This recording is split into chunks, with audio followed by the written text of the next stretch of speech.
Franchise model ये होता क्या है and how do you help? Can you give an example?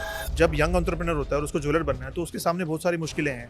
उसको कॉम्प्लेक्स कैलकुलेशंस भी समझनी है, उसको प्रोडक्ट प्रोक्योरमेंट भी देखनी है, मैन्युफैक्चरिंग भी देखनी है, डायमंड की इंट्रिकेसीज है, जीएसटी, लेबर, मेकिंग चार्जेस, मतलब 200 जेमस्टोन्स, चीजें कलर्स, बहुत सारी चीज़ें हैं। तो जैसे मैंने बताया कि किसी नेशनल ब्रांड के साथ जुड़ जाओ, तो उसी कॉन्टेक्स्ट में मैंने एक ब्रांड बिल्ड किया जिसमें मैं लोगों को एक एसओपीज, उनकी ट्रेनिंग मैनुअल्स, उनकी नॉलेज, गोल्ड के बारे में सब कुछ, डायमंड के बारे में सब कुछ, उनको मैं सब कुछ सिखा के एक ज्वेलर बनाऊंगा। बिकॉज आज एक ज्वेलरी शोरूम खोलने के लिए आपको 40-50 करोड़ रुपए कम से कम चाहिए। So everybody is not having that kind of capital. जो ये वाइट गोल्ड है एंड प्लैटिनम है, क्या ये सेम चीज है कि डिफरेंट है? White gold is originally gold. 24 carat में 100% गोल्ड होता है, 14 कैरेट में 60% गोल्ड होता है अप्रोक्सीमेटली। अप्रोक्सीमेटली। एंड उसमें ना कुछ अच्छी चीज़ें, अच्छे मेटल्स अलॉय मिक्स करते हैं, जैसे सम part of nickel, some cadmium, some copper, तो it becomes permanently white. Platinum is originally pure white metal, है। yeah. Platinum is related to the masculinity, और वो मतलब मेंस ज्वेलरी के लिए बहुत फेमस है। हाँ. उसके अंदर जो ज्वेलरी आती है, टफनेस काफी है टफनेस बहुत अच्छी है, hardness of platinum is way more than gold, उसमें. राइट। वो एब्रेजन नहीं होता उसका, जल्दी उस पर स्क्रैचेस नहीं आती, हाँ. एंड उसकी सिंटिलेटिंग स्पार्कल बहुत अच्छी रहती है। तो platinum is very very good metal. Welcome back, everyone. We are here with another jewelry expert, also a serial entrepreneur and a business coach, Mr. Sumit from Delhi Diamonds. We were just speaking before the camera, which was a shoot, and the amount of experience and array of experience this guy has is expensive, too thank good. You so much. And but how come into serial entrepreneurship and being a jewelry connoisseur? How do you how does that come in the picture? Thank you, Shan, first of all, for inviting me to your podcast. And I write about myself that I'm a jewelry connoisseur because I have spent around 20 years in jewelry field. Okay. And why I call myself as a serial entrepreneur, because this is my sixth venture in jewelry industry only. I have been into retail, I have successfully implemented everything, then transferred to B2B and wholesale of jewelry business. And I have spread my customer base to across the North India, right, from Jammu Kashmir to Chhattisgarh and then Rajasthan to Dhaka. And उसके बाद फिर मैंने I have a setup of jewellery manufacturing, state of the art factory in jewellery manufacturing in Mumbai. Okay. And then उसके बाद मैंने फिर से wholesale start की Okay. With another name. And then I ventured into retail, and then into multiple stores or kind of a brand thing. That's amazing. So You that's have why, been a hustler all your life. yeah, I have been a hustler because I have a passion and fire in the belly that keeps me moving all the time. Hunger for success. Hunger for success and hunger for doing something different and something great. For yourself and the society, I believe. या both, because एक point के बाद ना आपके अपने personal goals achieve हो जाते हैं। मतलब आपने अच्छा बड़ा घर बना लिया, अच्छी सी गाड़ी रख ली, अच्छी आपने सारे शौक पूरे कर लिए, ब्रांड्स पहन लिए आपने, उसके बाद आप पैसे को क्या करोगे? Then you travel first class, Very true. Right. उसके बाद जब आपकी सारी चीज अचीव हो गई, उसके बाद आप क्या, उसके बाद देन कुछ पैशन होना चाहिए आपके पास जो आपको Drive कर- it keeps on moving, it Yeah. drives you. So that passion inside me is like to it is driving me to thrive for another things and another things. Now I'm तो वो चलता रहता है कुछ ना कुछ। तो यार सुमित, मुझे ना काफी मैंने एक रील डाला था, उसमें मुझे काफी क्वेश्चन आया था कि जो ये वाइट गोल्ड है एंड प्लैटिनम है, क्या ये सेम चीज है कि डिफरेंट है? एस्थेटिकली शान, अगर हम बोलते हैं तो व्हाइट गोल्ड और platinum aesthetically and cosmetically they are बिल्कुल same, they are exactly same. उनमें कोई डिफरेंस नहीं है, but the difference is the original metal. White gold is originally gold. Gold के कंटेंट में when we have to reduce it to 14 carat, तो 24 carat में 100% gold होता है, हाँ. 14 कैरेट में 60% गोल्ड होता है अप्रोक्सीमेटली। Approximately, yeah. तो 40% जब हमें उसमें कुछ अलॉय मिक्स करना होता है, सम Colour देने के लिए। चीपर मटेरियल मिक्स करना होता है, तो जनरली हम पहले कॉपर मिक्स करते थे। हाँ. अभी उसमें there has been innovations around the time, and उसमें ना कुछ अच्छी चीजें, अच्छे मेटल्स अलॉय मिक्स करते हैं, जैसे सम part of nickel, some cadmium, some copper. Amazing. तो वो 3-4 मेटल्स मिला के वो गोल्ड को ना बहुत अच्छा कलर देते हैं। वो that becomes white gold. Okay. Gold is available in many colors. There is red gold also. Oh, there is green gold also. There is white gold. There is rose gold. You can have any color of gold you want. There are series of elements and alloys available in the market. You want कि मेरे को वो वाला blue color चाहिए, powder blue का gold चाहिए मुझे. So there are jewelry available in the market in green gold. Oh, okay. Right. So returning back to your question, 14 carat gold को जब हम व्हाइट अलॉय के साथ मिक्स करते हैं तो it becomes permanently white, Okay. Right? अगर आप उसको कट करते हैं, फाइल करते हैं, घिसते हैं, कुछ भी करते हैं तो But- अंदर से भी व्हाइट ही आएगा. Okay. It is not electroplated. Okay. तो वो व्हाइट है. हाँ. प्लेटिनम ओरिजिनली व्हाइट है, Yeah, it's a वो भी व्हाइट है. हाँ. तो जब हम उनको मिक्स करके देखते हैं 14 कैरेट अलॉय के साथ और इधर प्लेटिनम को रखते हैं तो they aesthetically they look exactly the same. same. तो उसमें कोई डिफरेंस नहीं है. अब डिफरेंस कहाँ पे आता है? जब हम उसकी रीसेलिंग देखते हैं, जब हम रिपेयर देखते हैं, जब हम उसकी अवेलेबिलिटी देखते हैं तो प्लेटिनम थोड़ी मार खा जाता है. अच्छा. Although platinum is related to the masculinity और वो मतलब मेंस ज्वेलरी के लिए बहुत फेमस है. हाँ. उसके अंदर जो ज्वेलरी आती है Toughness काफी है. टफनेस बहुत अच्छी है. Hardness of platinum is way more than Way more gold, than, yeah. Right? वो एब्रेजन नहीं होता उसका, जल्दी उस पर स्क्रैचेस नहीं आती. हाँ. तो platinum is very very good metal and उसकी सिंटिलेटिंग स्पार्कल बहुत अच्छी रहती है. एक white gold ring same size दिखने वाली और एक सेम साइज प्लैटिनम दिखने वाली, कौन सी ज्यादा हैवी होगी? ऑब्वियसली प्लेटिनम की रिंग ज्यादा हैवी होगी. Definitely. अगर उनके साइज और डायमेंशन सेम है, platinum is higher dense material than gold, तो प्लेटिनम की रिंग ज्यादा भारी होगी. That's amazing. So talking about colored gold, white gold, rose gold, एक और चीज लोग जानना चाहते हैं, white gold versus rose gold में क्या एलॉयज यूज होते हैं? And give more about what are the carats. See, I don't want to go in chemical composition, but there are fixed materials available, fixed alloys available with various companies of alloys. अगर आपको rose gold चाहिए, आप रोज gold का alloy लीजिए. 14 carat rose gold, 18 carat rose gold, 22 मतलब बना हुआ आता है, बना हुआ alloy alloy आता है. You just have to pick the color master and then you have to melt it with the gold. Gold. जब भी आप गोल्ड को मेल्ट कर रहे हैं, आपने 14 कैरेट के लिए 60% गोल्ड लिया and you want to have rose gold, तो आपने 40% का रोज गोल्ड का अलॉय मिक्स किया. 100 ग्राम मेटल बनाने के लिए 60 ग्राम गोल्ड, 40 ग्राम आपने उसमें अलॉय डाला and you'll have the rose gold in 100 grams of quantity in 14 carat. बढ़िया. और ये तीनों कैरेट में अवेलेबल है, 14, 18 and 22 and 9 कैरेट also. अच्छा. In every carat alloys is available for every carat. अच्छा. Right. बढ़िया. सो प्लैटिनम के ऊपर जो हम बात कर रहे थे, प्लैटिनम जैसे आप बोल रहे थे associated to masculinity, platinum have seen a growth of 270% in exports by the GJPC report. तो प्लैटिनम कौन खरीद रहा है and why are people, is there any potential for platinum? शान, 270% ग्रोथ जो आप कह रहे हो, मैंने भी कहीं फैक्ट पढ़ा था. It is growth not on the platinum rates, it is the growth in the jewellery export from India, right?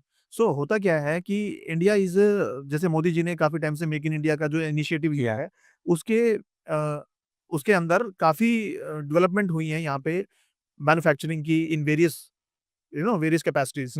तो फॉरेन कंट्रीज में, कुछ वेस्टर्न कंट्रीज में ऐसी डिमांड है जो प्लेटिनम की ज्वेलरी को लोग ज्यादा फैसिनेशन से पहनते हैं. अब वो वहां पे बनानी बहुत मुश्किल है. इंडिया में फिर भी ऐसी फैसिलिटीज हैं जहाँ पे वो ज्वेलरी बन रही है. So that is why we are seeing a surge in the jewellery exports in platinum. But जब हम प्राइसेस की और इन्वेस्टमेंट की बात करते हैं तो gold has failed platinum in all circumstances. Yes. Gold ने जितना अप्रिसिएशन दिखाया, gold historically it is rising around 14 to 15% per annum, right? अब तो महीने में 10% महीने में 10% बढ़ा है. बट इवेंचुअली जब हम हिस्ट्री देखते हैं लास्ट 20 ईयर्स की, लास्ट 30 ईयर्स की, लास्ट 10 ईयर्स की, तो 12 से 15% का तो इंक्रीमेंट आता ही आता है. तो people have a fascination and they believe in safe havens investment in gold. तो गोल्ड से जो लोगों का लगाव है ना, इंडिया में specifically, they buy jewellery not as an expense और not as a jewellery, not as a fascination. They buy jewelry as their family member, as their as their investment. As an investment, and as you said, the family member उसको इतने प्यार से care से exactly. aesthetically रखते हैं, उसके लिए भी रखते हैं. Yes. It's not an investment, it's a family. That is true. तो वो ऐसा लगता है क्योंकि ये इनका बच्चा है तीसरा, तो लोग वैसे इन्वेस्ट करते हैं उसके अंदर. उनको हर ओकेजन पे ज्वेलरी लेनी है, तो वो ज्वेलरी की फैसिनेशन इसलिए है क्योंकि आपको God forbid there is an emergency in the family, there is some medical emergency या कोई भी किसी तरह की इमरजेंसी, एंड you need, अभी मुझे 50 लाख रुपए चाहिए. आप बैंक बंद है रात को 9 बजे, आप प्रॉपर्टी को अपनी सेल नहीं कर सकते, आपको लिक्विड मनी सिर्फ गोल्ड दे सकता है. 10% इधर उधर आपकी लेबर कट जाएगी, आपको गोल्ड ज्वेलर आपको कुछ कटौती काट के देगा, कुछ मेल्टिंग लॉस काटेगा, कुछ जीएसटी काटेगा, बट 10% इधर उधर आपको अपने 100 रुपए के 90 रुपए एनी टाइम मिल जाएंगे. आपको रात को भी किसी का शटर खुला के बोलोगे please take my gold and give me cash, he'll give you had. So gold से लोगों के जो affection है ना, it's not going to end anywhere soon. So you being a serial entrepreneur and people don't know how many downs you have gone through to come up as well. How many times you have come to nothing, even shut your businesses to start for various other bigger businesses. And someone starting as a new jeweler, what are the key things they should look for and focus on to have a profitable business or a running business as a new jeweler? शान उसमें ना सबसे पहले मैं ये कहना चाहूँगा कि जैसे किसी को भी अगर फर्स्ट टाइम ज्वेलर बनना है, they are not a family jeweller and young people are coming to become jeweller, तो उनको पहले उसके लिए अपना पैशन देखना चाहिए। कोई भी बिज़नेस है, नॉट ओनली इन ज्वेलरी, मैं कहता हूँ कोई इंडस्ट्री लगा रहे हो आप, या आप even you are being an influencer and you are going to thrive in the market of social media and doing lot of stuff. आपको किसी भी बिज़नेस में रहने के लिए पहले अपना रेज़िलियंस चेक करना पड़ता है कि आप उस बिज़नेस को कितने दिन तक सस्टेन कर सकते हैं। आपके लिए वो प्यार होना चाहिए, आपके लिए वो जॉय होना चाहिए। I have heard a line कि if you are not making joy in your business besides money, don't do that business. That's true. Right? तो आप रोज़ अपनी दुकान पे जा रहे हैं, रोज़ अपने फैक्ट्री में जा रहे हैं और आप शाम को परेशान होके घर पे आ रहे हैं कि my team is not supporting me, my customers are yelling at me, my vendors are shouting at me. So आप कभी भी उस बिज़नेस को ग्रो ही नहीं कर पाओगे। तो आपको अपने बिज़नेस के साथ एक ऐसा अफेक्शन होना चाहिए that it is your partner, it is your life partner. तो पहले आप अपने अपने मन में, अपने राइट, अपने माइंड में एक Got it. बात को बिल्ड कीजिए कि यही मुझे करना है। राइट। मैं अपने जो मेरा सोशल मीडिया है उस पे मैंने एक रील डाली थी थोड़े दिन पहले। मैंने ये कहा था कि start young, I am writing a book also, start early dream big. Okay. So why I am writing this book, because मैंने अपनी लाइफ में बहुत पहले काम करना शुरू कर दिया, like at the age of 16-17। That's amazing. तो यार। वो उससे क्या फ़ायदा हुआ मुझे, क्योंकि 8th-9th तक आपने जो पढ़ना था पढ़ लेते हैं हम, वही एजुकेशन आपको लाइफ टाइम काम आती है। अभी ट्रिग्नोमेट्री और differentiation, integration is not going to solve Yeah. You anything, right? Yeah. तो जो बेसिक मैथ्स है, बेसिक साइंस है, that you are gone through. अब उसके बाद आपने जो भी पढ़ना है वो वॉलंटरी स्किल्स होनी चाहिए जो आपके बिज़नेस में हेल्प करें, ना कि सिर्फ किताबी ज्ञान। तो अब आपने जल्दी शुरू कर लिया, आपने 1 साल ज्वेलरी करके देखा, आपको लगा नहीं यार this is not my kick और ये तो बेकार है, ये मेरे से नहीं होगा, इट इज़ वेरी कॉम्प्लिकेटेड और छोड़ो इसको। तो you have time to leave it and then take risk to do another thing. अगर आप स्टार्ट ही 25 पे कर रहे हो, आपने वही 24-25 तक पढ़ाई की, एमबीए हाँ। शैम्बीए कर रहे हो आप, सब There's कुछ nothing new. वही सेम चीज, वही रैट रेस, वही सब कुछ वही सर्कल में घूम रहे हो, फिर वो वही ज्यादा भी वही समझा रहे हैं, ये जवानी दीवानी में भी वही समझा रहे हैं। 70 साल से जो मैं कल अपनी डॉटर को पढ़ा रहा था, शी इज़ इन क्लास 6, वो उसको आज भी वही पढ़ा रहे हैं, विटामिन ए की कमी से क्या होगा, बी की कमी से क्या होगा, सी की कमी से ये होगा और डी की कमी से रिकेट्स होगा। तो मैं उसको वो पैर मोड़ के दिखा रहा था कि बेटा हमने भी यही पढ़ा हुआ है और मेरी मदर बैठी थी, वो बोली हमने भी यही पढ़ा हुआ है। तो since 70 years the education policy is same, same. Right? तो हम लोग चाँद पे पहुँच गए यार, it's era of artificial intelligence. हम ऐसी-ऐसी चीज़ें देख रहे हैं जो हमने कभी सपने में भी नहीं सोची थी। A phone can do so many things जो हमने कभी सोचा भी नहीं था। तो उस एज में अगर हम यही पढ़ाते रहेंगे तो उनका वो एनालिटिकल स्किल, उनकी रीज़निंग और वो सब कभी डेवलप ही नहीं होगा। सो फिर मैं I generally deviate from the topic because मेरे पास इतना कुछ है बोलने को ना, so I keep on talking and talking. So coming back to your point कि यंग लोगों को क्या करना है, सबसे पहले वो ज्वेलरी में अपना मन लगाएँ, Enthusiasm, हाँ। एंथुसियाज़्म देखें कि उनको इसमें Drive क्या करना है, थ्राइव देखें। तो जब उनको हो गया 6 महीने हो गए, 1 साल हो गए, तब वो इन्वेस्टमेंट अपनी पुट इन करनी शुरू करें, Okay. राइट? अगर वो बिल्कुल ही स्टार्टअप कर रहे हैं, उनका कोई बैकग्राउंड नहीं है, तो they should have some experience by doing some job, may be with some jeweller, as a store manager, as a sales person, industry समझो। इंडस्ट्री समझो, वर्किंग ऑन शॉप फ्लोर। मैंने खुद डायमंड का ट्रेनिंग लेने के लिए पहले कोर्सेज़ किए। उसके बाद मैं जो डायमंड के सेलर्स की गद्दी पे बैठा सूरत और बॉम्बे में। उनकी गद्दी पे बैठ के आपको समझ में आता है कि इसकी इंट्रिकेसीज़ क्या हैं, इनकी कॉम्प्लेक्सिटीज़ क्या हैं, Gaps कैसे क्या है? कैलकुलेशन हो रहे हैं, गैप्स कहाँ हैं, कहाँ से आप पैसा बना सकते हो। आप समझोगे नहीं कि पैसा कहाँ से बनेगा। 2 और 2 4 तो सबको पता है ना। 2 और 2 22 कैसे हो सकते हैं, ये तो निकालना पड़ेगा ना आपको। तो वो निकालने के लिए आपको इंडस्ट्री को समझना पड़ेगा। So better start from the shop floor. अभी यंग जनरेशन क्या कर रही है? थोड़े दिन पहले मैंने उदय कोटक की एक रील देखी। वो कह रहे हैं कि सब लोगों को इन्वेस्टमेंट करनी है। Everybody is giving knowledge of investments, doing mutual funds, doing this, doing that. तो वो सब करते-करते जो यंग जनरेशन है, जो आज का मिलेनियल्स है, जेन ज़ी है, वो काम ही नहीं करना चाहते। They want to sit on the couch Couch, yeah, and getting their investments, get them ROI and return ROI आ रहा है, वो 8% देख रहे हैं, 22 हो गया, मेरा 45 हो गया। कैपिटल, बट कैपिटल तो जमा करो पहले। तो ऐसे 20 साल बाद तो हमारे पास बिज़नेसेस रहेंगे ही से नहीं रहेंगे। Nobody is going to start a business. Yes. तो मैं भी उसी फेवर में हूँ कि we should have a full generation who is growing businesses, Yes. Who is growing concepts. Who are with business acumen, Yeah, people yeah. extremely driven towards business तो वो सब चीज़ों की mindsets. बहुत कमी है। तो पहले वो एक्यूमन लाएँ, उसको छोड़ें कि हमें स्ट्रगल करना है। वो एक्यूमन होना चाहिए आपके पास कि हमें वी वांट टू पैशन होना That चाहिए is true. कि we want to build something great, Yes. Right? वो पैशन होगा तो फिर सब कुछ हो जाता है यार। True. उसके बाद फिर you have to be really knowledgeful about intricacies of everything. जब आप प्रोडक्ट बना रहे हैं तो आपको प्रोडक्ट की नॉलेज होनी चाहिए। जब आप मार्केट बना रहे हैं तो you should know about your market. Hmm. Go in the public, do some interviews, target your 10-20 relatives Hmm. and have a questionnaire about them कि मामी मैं ये रिंग बनाना चाहती हूँ, Hmm. इस तरह की ज्वेलरी बनाना चाहती हूँ, आपकी क्या लाइकिंग्स हैं, Hmm. Go to your mausi, go to your friends, go to your relatives, और उनसे क्वेश्चंस पूछ के आप अपनी एक कम्युनिटी बिल्ड करो। वहां से आप स्टार्ट करो, आपको पता लगेगा कि हाँ, अब मैं इन 20 लोगों के लिए जो ज्वेलरी बना रही हूँ वो तो मेरी शॉर्ट सेल है। Hmm. So that give you an initial startup. Okay. तो वो इनिशियल स्टार्टअप मिला आपको, Pre-sales जैसे फ्री कुछ। बेस मिल गया आपको, तो वो बहुत सारा होमवर्क है। Hmm. तो वो जितना आप होमवर्क कर लोगे उतना आपके लिए इजी रहेगा। चलो एक केस स्टडी करते हैं। राइट, ठीक है, प्लीज। मेरे पास है, I am a new jeweler. I have 5 crore rupees as a capital. Okay. And I want to sell my product in the market and I want to earn money. I am open for all types of jewelry. How do you think I should take this lead? What would you do?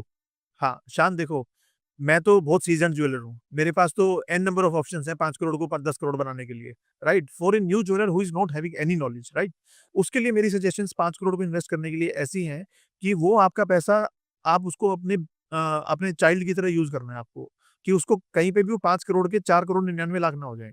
सबसे पहला game तो ये होना चाहिए। उसके बाद आपको जो भी रिस्क लेने हैं वो कैलकुलेटेड लेनी है। तो start from something that is really saleable. हम सोचते हैं कि सब कुछ तो मार्केट में बिक ही रहा है, हम कुछ अलग चीज बनाते हैं। Let's go and start experimenting with maybe gemstones, और maybe some designer stuff like कोई नेचर थीम की ज्वेलरी बना रहा है, कोई डेजर्ट थीम की ज्वेलरी बना रहा है, कोई आर्टिस्टिक ज्वेलरी बना रहा है। अब होता क्या है कि जिन लोगों की आई एक स्पेसिफिक ज्वेलरी के लिए होती है, उन लोगों को ढूंढना और उनको मार्केट करना is very very tough. When you go and seek market in garment industry ना, तो आप देखोगे कि ब्लू डेनिम जो है वो सबके पास होती है। Point one, sell to the masses. Sell through the masses, आप you are getting it very very right. Yes. So आपको रीइन्वेंट द व्हील नहीं करना Hmm. In initial startup days of your business. आप अगर रीइन्वेंट करने लग जाओगे, मैं मर्सिडीज ने इंजन बना दिया, मैं अपना बनाऊंगा खुद का, तो उसमें आप फंस जाओगे, Okay. राइट? Done. आपने मासिस को टारगेट करना है कि सारे लोग क्या पहन रहे हैं, सारे लोग ब्लेयर पहन रहे हैं, तो आपने वैसी ज्वेलरी बनानी है जो सब लोगों के पास बिक जाए, तो you are half done. Okay. आपकी 80% ज्वेलरी तो सोल्ड है, Okay. क्योंकि जब कस्टमर आ रहा है वो फैंसी होता है, उसको पैरेट दिख रहा है, वाओ कैसी ज्वेलरी है, बट अल्टीमेटली वो लेगा वही प्लेन छल्ला जो वो डेली यूज में पहन सकता हो। True. So jewellery should be wearable, जो आप बना रहे हो। Jewellery should attract masses, it should not be specific to the consumer. जैसे डिजाइनर्स के कपड़े जो होते हैं उनके लिए भी मार्केट है, और मासेस के कपड़े जो होते हैं उनके लिए भी मार्केट है, बट डिजाइनर्स की market is very very niche and very very specific. तो उसमें बहुत बड़ा रिस्क है, हो सकता है वो डिजाइनर चल जाए, हो सकता है वो ना चले। There are an number of designers in Ambawatta, everybody is not doing well. True. So we heard about 2-3 names कि हाँ ये बहुत अच्छा कर रहा है, ये बहुत अच्छा कर रहा है, but not everyone is doing nicely. So हम जब 5 करोड़ से शुरू कर रहे हैं तो हमें बहुत प्रोटेक्टिव होकर अपने बिजनेस को बिल्ड करना है। एंड इसका एक सेकंड एस्पेक्ट भी है। वो सेकंड एस्पेक्ट ये है कि अगर आपको कुछ नहीं करना, you take a franchise of any brand, may be any national brand who is doing good, और आपको पता है कि वो आपको 10% आपका भी तो आ रहा है ना। आरओआई दे देगा, Your- और आपने सेफ प्ले किया, आपने उसकी फ्रेंचाइजी ली, धीरे धीरे आपने बिजनेस को लर्न किया, लर्न फ्रॉम द मास्टर्स। आप उन लोगों से लर्न कर रहे हो जिनके ऑलरेडी 200 स्टोर्स हैं, हाँ. So they know how to build the brand, they know how to do the business and how to make the money. तो आपने उनसे बात करके उनसे सीखा, फिर आपने अपना ब्रांड बनाया। तो फिर मार्केट रिसर्च नहीं करना पड़ा, इंडस्ट्री एनालिसिस नहीं करना पड़ा, Exactly, सेल्स नहीं करना पड़ा, exactly. प्रोक्योरमेंट नहीं करना पड़ा। There is some brand who is teaching you everything. या सो आप बोल रहे थे कि फ्रेंचाइजी मॉडल ये होता क्या है and how do you help? Can you give an example? शान, जब अभी आपने क्वेश्चन पूछा कि 5 करोड़ रुपए हैं और एक ज्वेलरी का बिजनेस शुरू करना, तो क्या करना चाहिए? अब एक जब यंग एंटरप्रेन्योर होता है और उसको ज्वेलर बनना है, तो उसके सामने बहुत सारी मुश्किलें हैं। उसको कॉम्प्लेक्स कैलकुलेशंस भी समझनी है, उसको प्रोडक्ट प्रोक्योरमेंट भी देखनी है, मैन्युफैक्चरिंग भी देखनी है, डायमंड की इंट्रिकेसीज है, जीएसटी, लेबर, मेकिंग चार्जेस, मतलब जेम्स 200 चीजें। कलर्स, बहुत सारी चीजें हैं।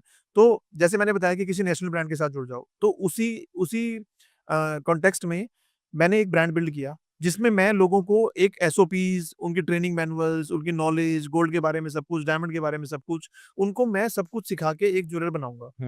और वैसे ही जब वो ज्वेलर बनेंगे तो उनके पास मतलब 80% नॉलेज उनके पास एकदम से आ जाएगी, जो वो ओवर द टाइम एक्सपीरियंस करके और अपने पैसे को बर्न करके सीखेंगे। सो लाइक घर पे it's like same as investing in the stock market but with a bit of effort. मतलब आप या दूसरी चीज का मॉडल बेच रहे हो जो पहले से चल रहा है और पैसे बना रहे हो। ऑब्वियसली इट इज रनिंग, पहले से चल रहा है, और there are masters to protect you and teach you how to do this business more effectively than the stock market and the real estate performs. And definitely these guys can learn from your franchisees and maybe open another store of their own. Definitely that is what I'm saying. It is not about कि मेरे को वहां से पैसे कमाने हैं, मैं यहाँ से कोई पैसे नहीं बना रहा, क्योंकि ब्रांड बिल्डिंग में आपको इतना एफर्ट्स और मनी बर्न होता है, you can never imagine. So what I want to do here is, I'm inviting people to come join hands with me and become jeweler in very easy way and in very less amount.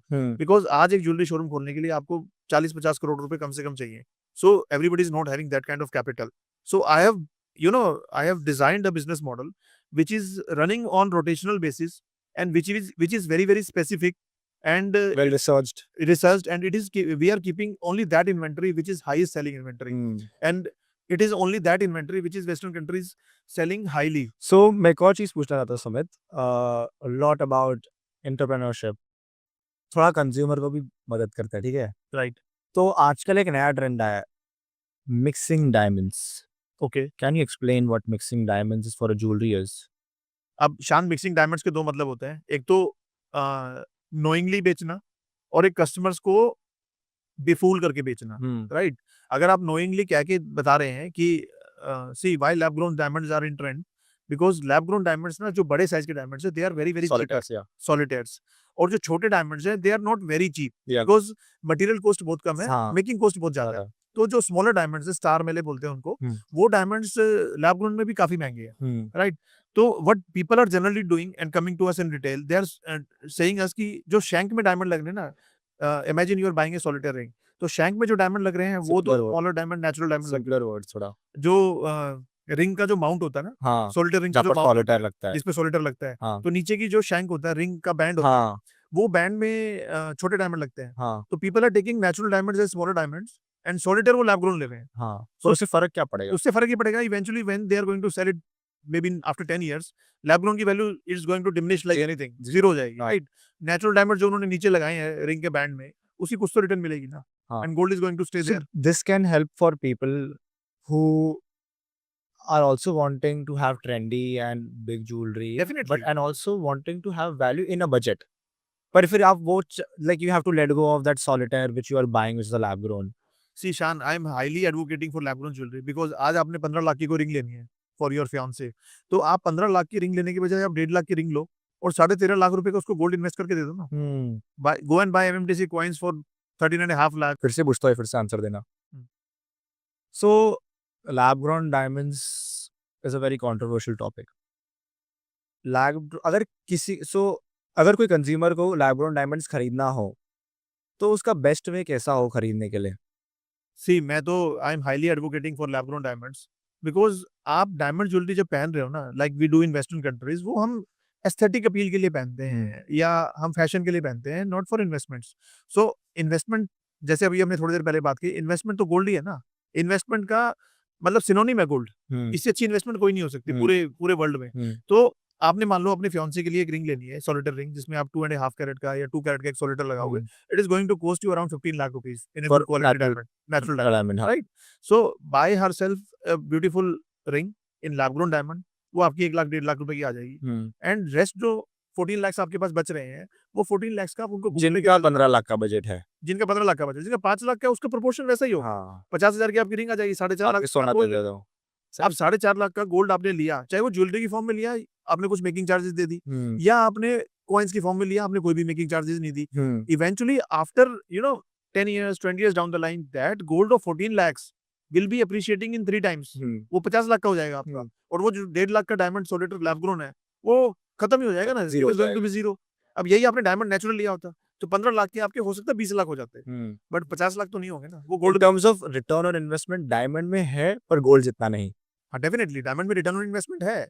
We have seen through the ages कि जो अच्छे diamonds हैं, अच्छी quality के diamonds हैं, natural diamonds हैं, they are very rare and they are always in demand. और आज लैब ग्रोन की डिमांड है because it is a fed.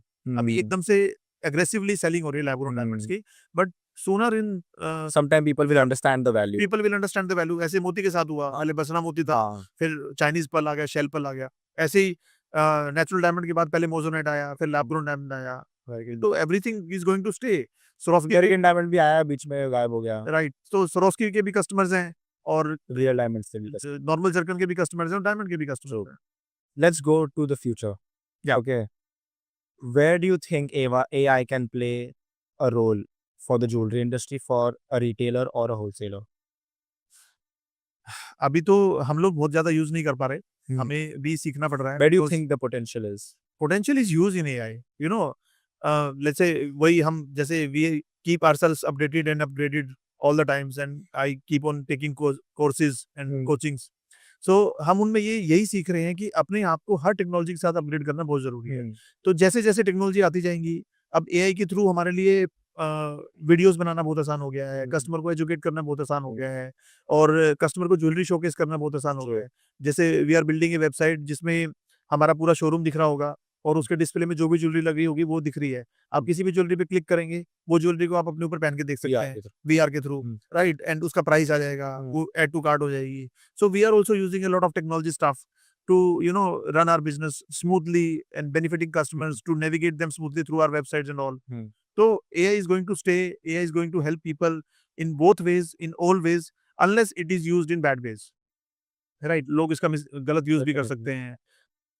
That was an amazing conversation with you, Sumit. And thanks a lot for your time. There was a lot of inputs towards gold, types of colors of gold, diamonds. We literally covered the whole jewelry industry in a very small format. Thank you so much for your time. Thank you, Shyam. Thank you for so much.